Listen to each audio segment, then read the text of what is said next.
Bonjour et bienvenue à l'église Jésus-Christ, roi des nations.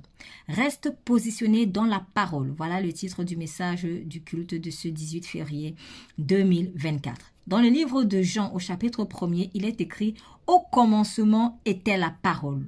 Au commencement était la parole était avec Dieu et la parole était Dieu. Mais au commencement était la parole. Dans toute chose que nous entreprenons, il faut s'assurer que ce soit Dieu qui l'ait initié, que ce soit sa parole. Quelle est la parole que nous pouvons vraiment utiliser ou alors sur laquelle nous pouvons nous appuyer pour dire que oui, je dois rentrer dans ce projet peut-être de création entrepreneuriale, je dois rentrer dans ce projet de mariage, je dois entreprendre ce voyage ou je dois faire ceci ou cela.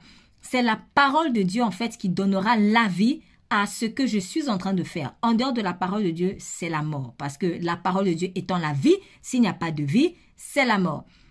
C'est la parole de Dieu qui a permis qu'il y ait justement la naissance de l'Église. Le Seigneur Jésus avait dit, quand nous lisons le livre de Actes au chapitre 1er à ses disciples, « Restez ici à Jérusalem ». Il est écrit, il leur recommanda de rester à Jérusalem afin que ce que le Père avait promis puisse descendre. Or, ce que le Père avait promis, c'était le Saint-Esprit. Et ils sont demeurés à Jérusalem. Si le Seigneur n'avait pas libéré la parole, peut-être qu'ils se seraient dispersés, ils seraient allés à gauche, à droite, ou alors, comme à Emmaüs, comme certains étaient déjà en train d'aller à Emmaüs. Mais s'ils étaient restés à Emmaüs, ils auraient sûrement loupé la Pentecôte dont le Seigneur Jésus allait les chercher à Emmaüs parce qu'il ne voulait pas que ces deux disciples-là, qui étaient découragés, bref, qui ne comprenaient pas en fait que en réalité la prophétie sur la crucifixion s'était accomplie, et bien s'égarent. Donc quand vous n'êtes pas au bon endroit, au bon moment, parce que vous ne demeurez pas dans la parole, vous allez louper des promesses. Vous allez louper des promesses et ce n'est pas la volonté de Dieu.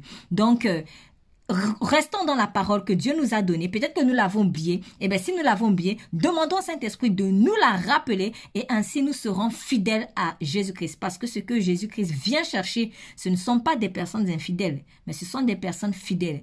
Les vierges sages, ce sont ceux qui ont cru en Jésus-Christ et qui sont demeurés dans son amour, qui sont demeurés dans sa parole.